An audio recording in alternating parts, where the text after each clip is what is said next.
Finished business, Beach Road, update on Beach Road, bridge repairs. I, attended a 4-hour, seminar on the, or webinar on the program I use to help manage the DOT programs for transportation aids, and I did the research only for the reason of, is there anything that the railroad can pick up on, and they can actually get any and all of these. Unfortunately, the timing on these is not very good for the repairs, which is what's needed now.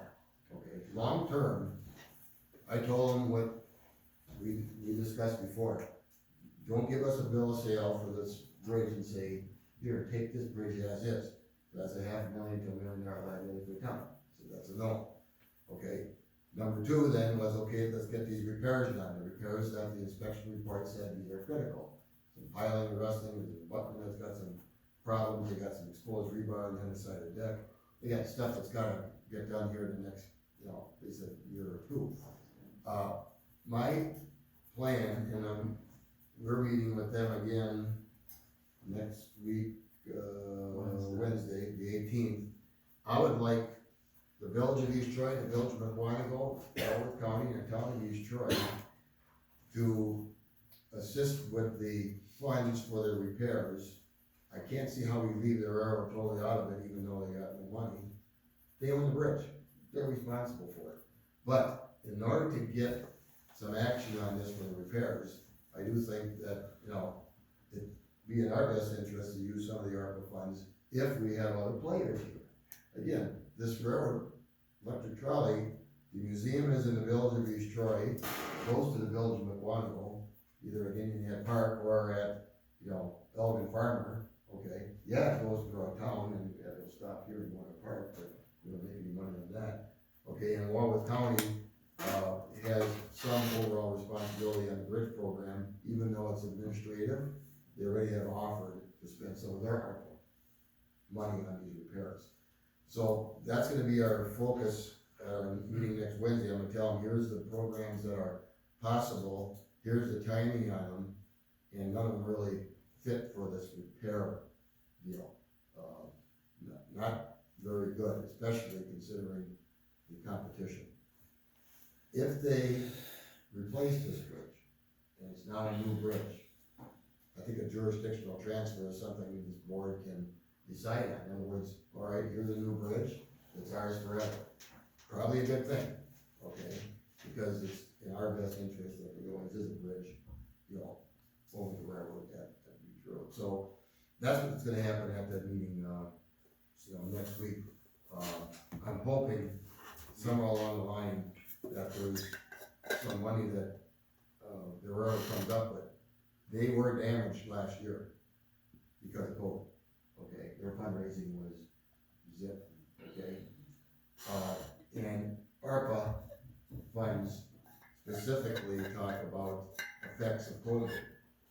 That's an argument that's already made, that the reason why they don't have any money is because of COVID. So I can see how that would be used, but I can't see us just saying, we'll take care of it. But, so you're asking so McWanago because in the village, because of the money making and. It's tourism. Tourism and all that. Yeah. But isn't the railroad saying, well, we don't care because we don't need the bridge, so. either you want a They bridge there haven't to come- said that, but I mean, that's in the a truth. sense, like, Yeah. well, we'll just take it down, really. Yeah, Well, they you can't don't do have that. access to- The stipulation, I don't believe would allow them just to remove I it. think they did say that actually. To remove it. Did they As say that? a under the breath comment at our last meeting. I was just asking if that was I was assuming. But the governor We don't need has it, so- freed up money, tourism monies that the state has received. Right, but I don't normally know what the it's not. conditions are on that, but if we play up the fact that it's tourism related for Walworth and Waukesha counties, Counties and two villages. maybe there's some money there. Yeah, it's never likely. I don't wanna pay for it, I'm just saying, Yeah. it kinda seemed like what they were thinking, like, well, we don't need it, so. Well, I mean, make it, again, just negotiating. Yeah.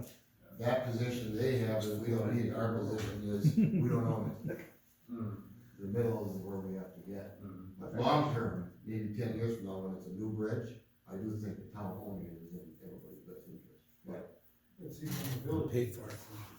Well, they sold it, If the town hall is here, we need it. Well, even the neighborhoods, your emergency services. to get from here to St. They Mary's. need this bridge, you I know. can't go anywhere, well, you can't. Fill it in and pave over it. What's that? Yeah, fill it in. Fill it in and pave over it. Oh, railroad doesn't care. We're gonna call her there and, yeah. So, we're checking every 2 months to try We to, don't need it to come up for hours. we're working. Okay. Audit recommendation, do you have any process for Cheaper bridge. So, not necessarily a cost estimate, but I did speak to Wendy from Baker Tiller, and she was able to provide me with examples of actually a capital asset policy, which I think we need to determine first what our policy is and what we wanna track. She did give some suggestions on how we could build a capital asset plan on our own, which would be, like where you have to list all of the roads and things like that, use the racer report from DPW. All of our assets, or we could go to our insurance, reports and start with that. She sent me a template that we could use to put it in, and then once you have it in there, the depreciation is a calculation, so it's pretty easy to maintain, and you just add new things. We do have to go back to 2004, because that's when GASB 34 was implemented. But she sent me a sample, spreadsheet and a sample policy, and I guess, and she did say, since we have a new, employee, or deputy clerk treasurer, it would be a great way to learn the town and their assets. And if we determine through the policy, that's what we wanna do. So I guess, Kim, I would be open to who you would think we should work with, among the group to kind of propose our own policy based on the sample that we got. Is the sample real generic, or is it actually some community? It is a community, I think it's short, but it's a example. Jesus? I forwarded it all to her Yeah, I haven't had a yesterday, chance yeah. to look at it. No, today's Monday. So it sounds like a lot of the work could be done by staff, Right. but She did also mention in their audit reports, there should be all of our, as well. I'm not sure where that is. And they could have someone do that, and she estimated it would be about $50 an hour, and she didn't know if it would be a day or two. okay. Well, as we said, a month or two ago, that when we're doing our new budget, we gotta definitely consider that and still make a decision whether we're gonna do it or not. You know, again, the main reason for it is if we're gonna bond, we're not gonna bond. But, you know, is it a policy that we're gonna throw money at this so that we can get rid of a note? That's really a bottom line question. And she did say, so we did implement everything from GASB 34 except for the capital asset plan. Yeah, the primary use is for bonding, but I think, like I said, if we look at the policy, we could even define, like, we simply state that we've chosen not to, to implement this, or in there were examples of like thresholds as well, so, we're not gonna go down to $500 Yeah, vehicle. or that would make whatever. a difference on how long it takes to do it too. Right. Right. So Kim, I don't know if, you wanna look at, if you and Jean wanna look at the sample and. Is this something legal that Mr. Mills needs to No. table? It's accounting, this one's you. Not trying to find more work for you. Michelle, I gotta ask you a question. This doesn't, this is. I just wanna know how this ultimately benefits us. Are you gonna turn on?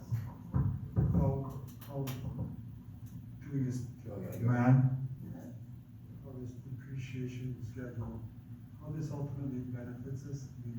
I know it sounds. I don't know. And that's where we have to decide if we wanna do the capital asset plan, but I think we should document what our policy is on why we're not doing it, or, if we do it, to what level. I think it's good to have at least the policy, not necessarily the plan. I'm just thinking not this month because of training and still trying to get a workflow going. Probably after the September town board meeting, we can set a time. And then maybe you, Gina and I can sit down and meet with Joe. Like you said, if we make a proposal before budgeting, you know. So, and budgeting usually starts September, October, right? Yeah, it's coming up already. Okay. But it was very helpful, I mean, it's good tools, and then I think it's information so we can make an educated decision on how we go forward.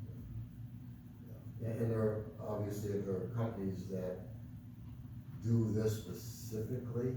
Baker Tilly does. They do. do I this, know, but there's yeah. ones that even drill down To just to just doing things like this. Yes. They're, well, $200. Okay. Or she Oh, said And maybe what did 400. you say? 0% levy Yeah. limit.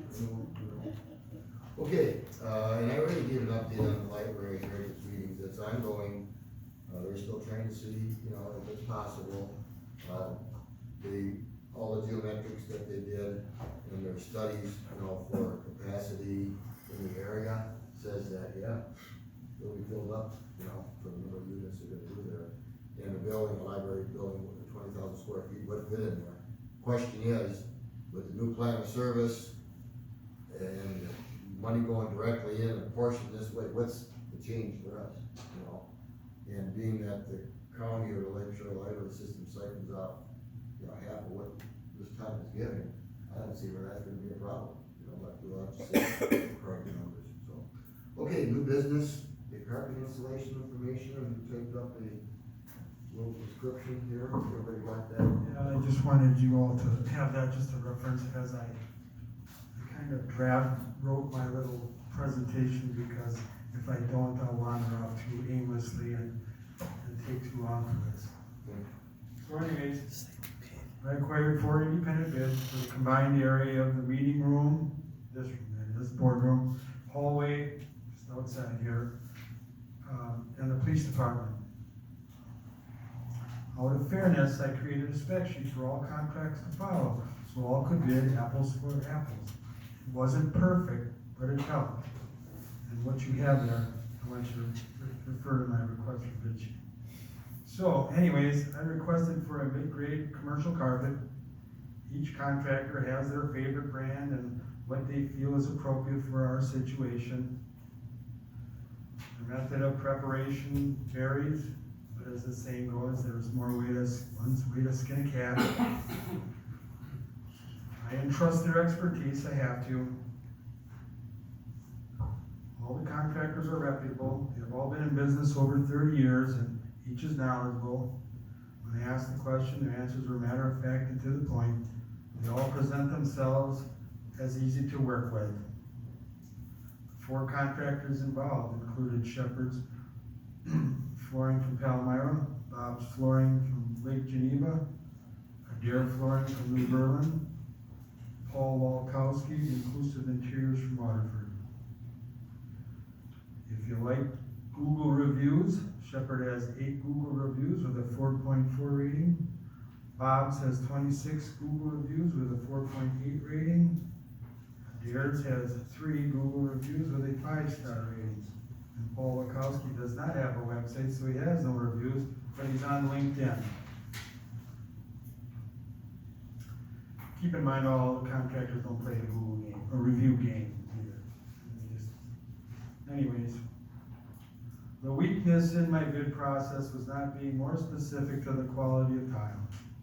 I think it is reflected in their bids. From fabric type, weight, resilience, and design, there is a multitude of choices, thus cost variances occur. The bids submitted for the meeting room, hallway, and police department are as follows. Shepherd gave me 2 because it had to do with the carpet choice quality. So the low one was 12,415, and the higher number was 14,915. Bob's Flooring, I was told, had a, well, his material was not the mid-grade that some of these other guys think, is mid-grade. So it was 11,350. So the other guys think his is, Well, one of them, yeah, they thought it's inferior, but then it's like, well, let me continue, we'll get into that, but it's, yeah, it has to do with, it gets to be a little arbitrary, when you have favoritism for their own product, it gets very scientific, I mean, whether it's nylon, polyester blend, polypropylene, I mean, I'm kind of going, this is more more than I wanna know right now. But it gets kind of overwhelming, the choices. And so, but I was trying to keep it, so they're all bidding the same, but it became difficult. Anyways, Adair Flooring was 8,648. Paul Wachowski, Inclusive Interiors, was 14,694. Okay, here's my opinion. Shepherd's Flooring historically has been the town's carpet installer and is familiar with the surroundings. Therefore, we know what to expect. Andy Shepherd wears many hats. He's the salesman, estimator, expediter, and quality control guy. I like that. Bob's Flooring, a company associated with my past, did the job remotely from square footage and sketches. Randy, the salesman and estimator, is a desk jockey and not tied to the field work as is readily. However, Bob's Flooring is a well-established flooring company. But I have reservations for that reason. Adair Flooring came to us on a referral by whom I don't know. Tyler Adair, their estimator, knows his products very well. Because of his longevity, he knows the language and can talk the talk. His bid is considerably lower in comparison to others, which concerns me. I want to shy away, maybe ask more questions. Paul Wachowski from Inclusive Interiors, owner-operator, he's the owner-operator. He's a hands-on foreman, my kind of guy, not afraid to get in the trenches. My concern is he's a one-man show, but he is a go-getter. I'm not worried. So I guess at this point in time, I recommend we choose Shepherd's Flooring or Inclusive Interiors as our choices and then have a discussion with them. I just think that they're so close in their numbers that I just want to question them on this. Well, it just seems that they're too close, that they're the higher numbers, but I just want to know why. I guess You basically have to ask them to resubmit their bid if you want further explanation, otherwise the town goes with low bid. okay, let me just speak on that. Paul Walkowski from Inclusive Interiors with his side bid, he submitted it on Sunday before our meeting here, and I thought, well, nothing like waiting till the last minute. But the other fellas came in early, and I actually requested Shepherd's to rebid theirs, and that's where he came to 12,415. So in essence, that basically is a material cost. He just bowed down to a lower grade tile. So it made me wonder if the other fellows like Bob's Flooring and Adair are just, their bids are lower because of that.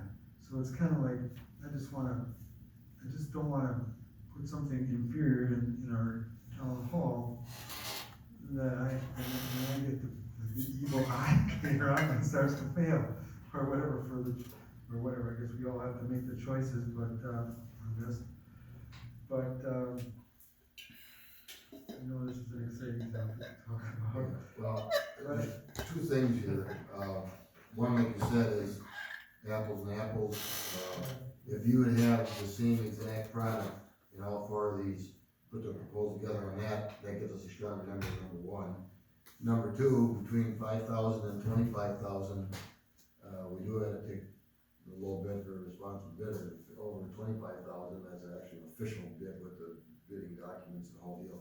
These are proposals that will turn into a contract if we accept them, okay?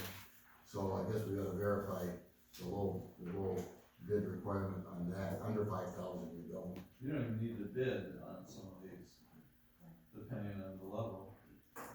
so that's one thing we have to verify, but is there any way, if you say meet or exceed shop commercial grade, that should tell you, Yes. you should have a book somewhere that says, this meets it, I don't think you're gonna find that. Right? Yeah, Unless you I give, just- you give them the product and say, no. right, and I was relying on their expertise, okay, you guys, you know, I mean, just find something that's comparable to that. I mean, let them use their own judgment, but then again, that's a little too subjective, I guess. And So they then just- you have them each bring in their sample of what they're proposing. Yeah, So we can look and touch and feel. yeah, I can do that, The But only it has to- samples we've received were from Adair. yeah, It's the only one we've seen samples from. but I have, Well, Shepherd, you have to go there, get the sample and bring it back to your place. but keep in mind, you can go by the weight, I mean, it's the fabric and the, you know, like 21 ounce or 15 ounce tile, I mean, it's the density of that, you know, the mat and the, whether it's real dense and firm, I mean, that's creating more weight, and then the rubber underneath, and just the fabric itself, how it's stain resistant, how much wear and tear it can take, and all those things play into the quality of that tile and the expense of it.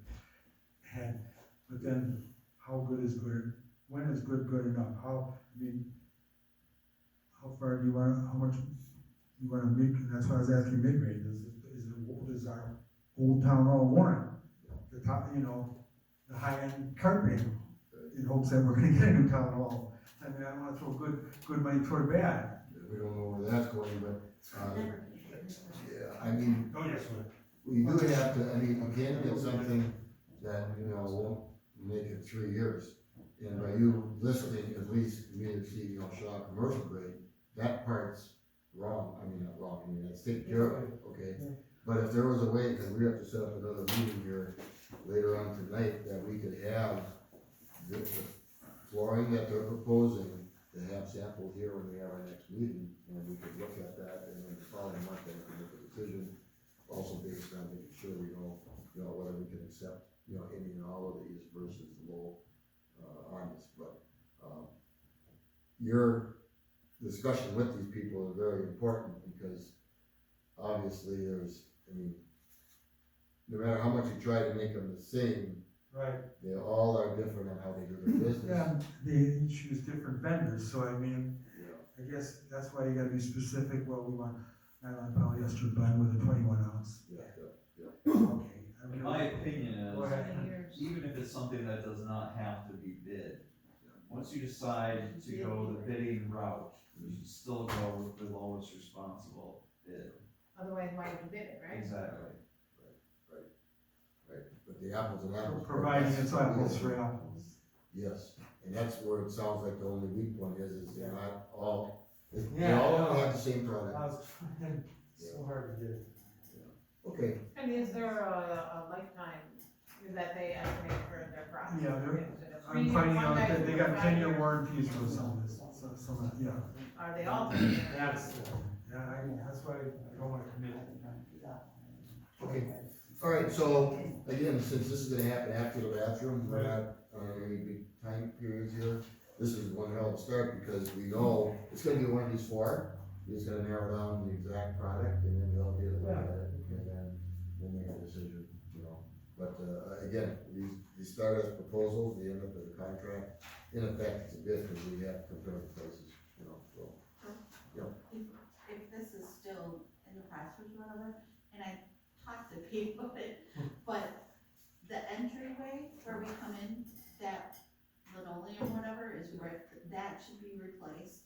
And between the 2 doors and then up into the stairwell.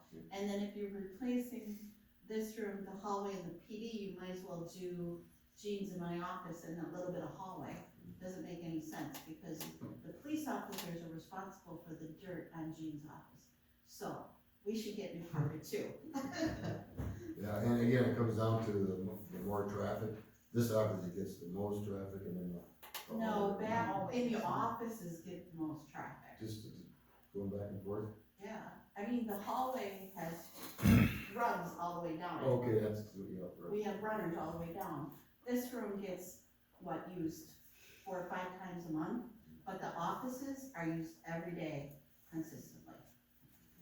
Well, if we're gonna do that, Pete needs to know that, because that affects everything. And I told Yeah, we were Pete, talking, I told him, had this all set up and all this, these annex, just discussing with, well, with Derek at the time, and I'm going, wait a minute, I'm yeah. trying to set the parameters and you're throwing this in there, and I'm going, Well, and I did tell at least Adair, cause I didn't see all the other vendors, but that we needed separate costs for the separate areas. Okay. Because the board is the one that makes the decision about hallway, meeting room, entryway, offices, police department, that's all a board decision.